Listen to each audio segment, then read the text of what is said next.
living in that place. And also taking into account time, land in Taipei right now is more expensive than it was 15 years ago because of added conveniences brought about by more public works, better technology. And so it's also involving the synergy and cooperation and organization of society. You know, in Taipei, you've got electricity. Afghanistan, none. Taipei, you've got running water. Taipei, none. In Afghanistan, there are bombs. Here, there are none. So you can imagine there's a difference in costs, opportunity, and actual cost. So that's a better way to understand economic rents. So how would the taxation system look? Rather than fight over rents, wages, and interest as to who should go where, we in the Association for Good Government believe the rents can go to society because that's what society produces. While wages, more of the wages and interest can go to the individual because that's what the individual produces. And taxes are natural disincentives. When you tax something, you discourage it. And that's the problem of taxing robots, taxing technology, taxing innovation. If you tax it, there'll be less of it. And they will move to another country that doesn't. Then you'll have problems.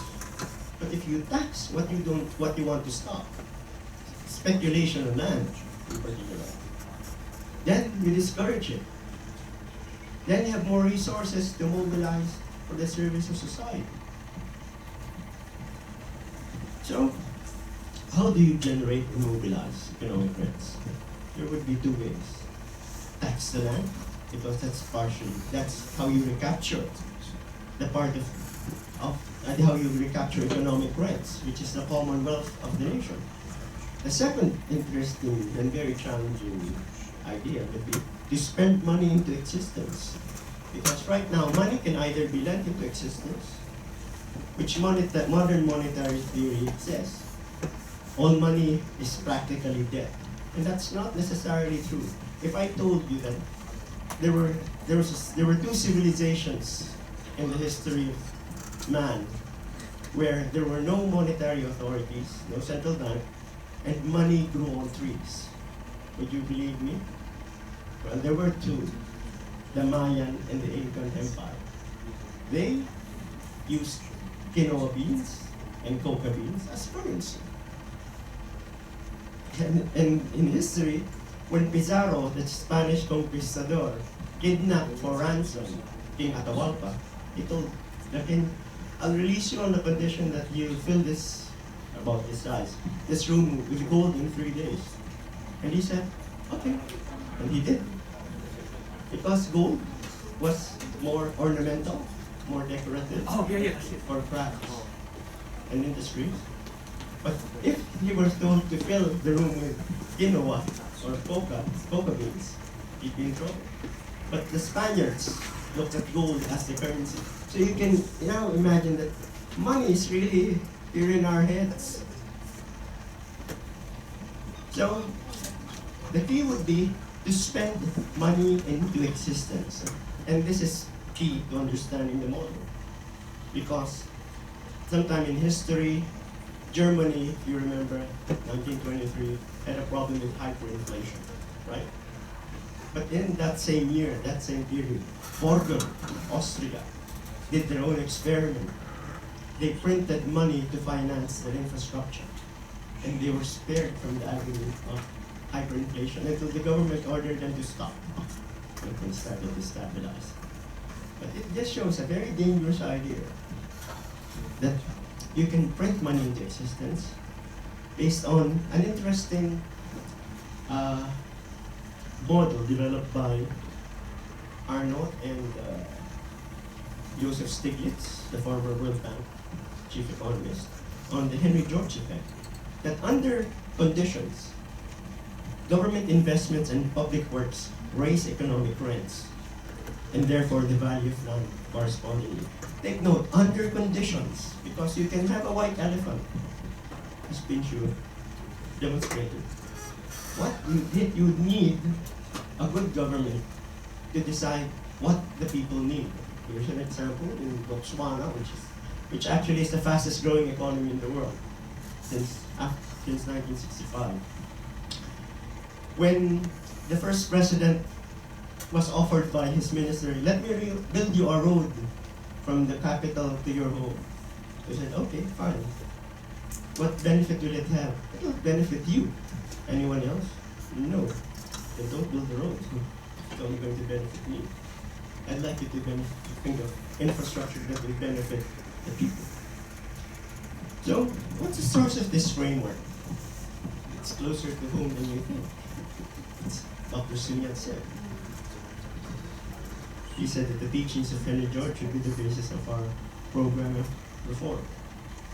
19th century American economists, political economists that he studied. And it led Dr. Sunyan to say, we will tax the land.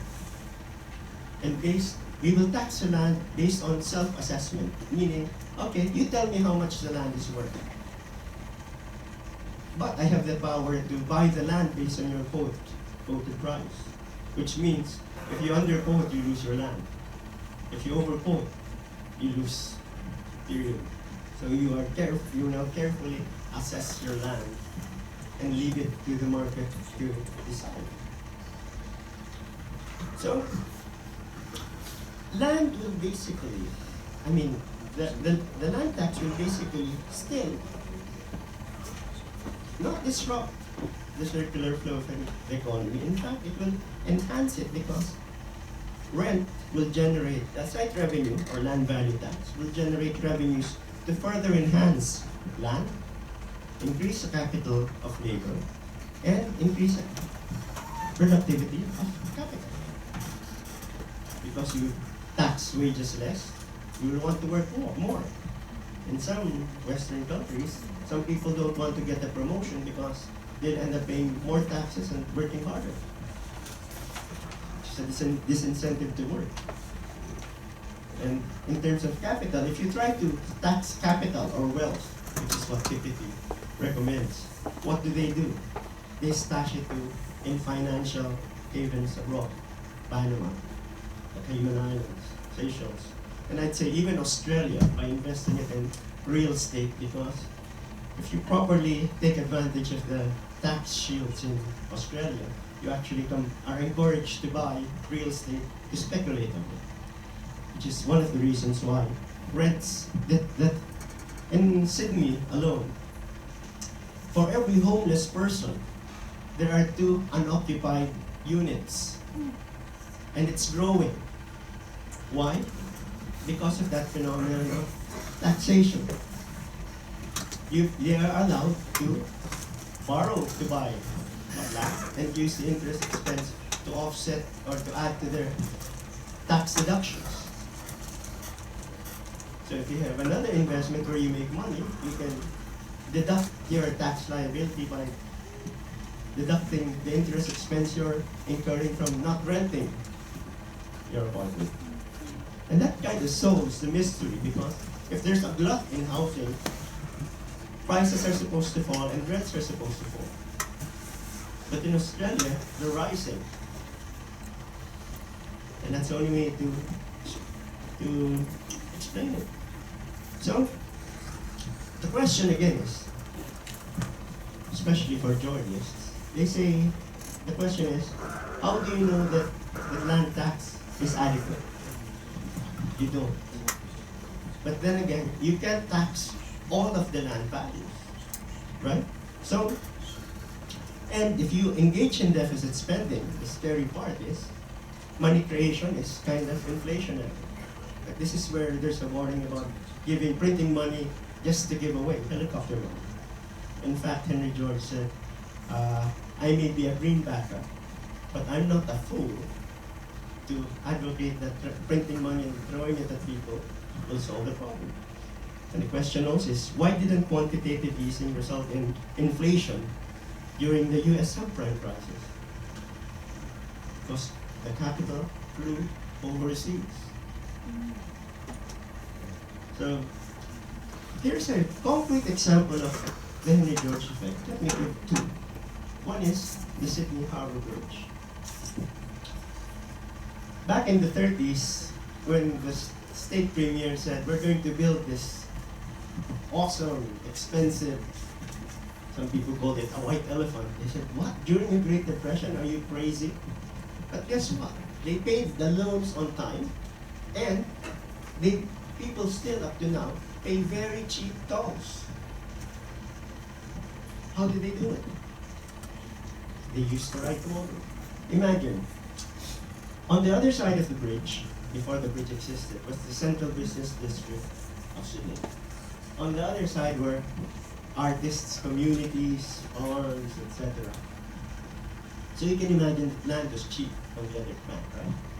After building the bridge, what do you think is the natural effect of the value of land on the other side? It will grow as much as the central business district, right? So when government got its share of the land values, the bridge paid for itself, and people who wanted to cross the bridge paid cheap tolls. It's pretty much like when you ride an elevator in a tall building, are you charged a fare depending on where you get on and off? You're not. But then if you're going to apply mainstream economics user pays, you should. But you don't, because the strata fees take care of the lifts, the elevator. So imagine going from vertical to horizontal. That's how land value taxation would work.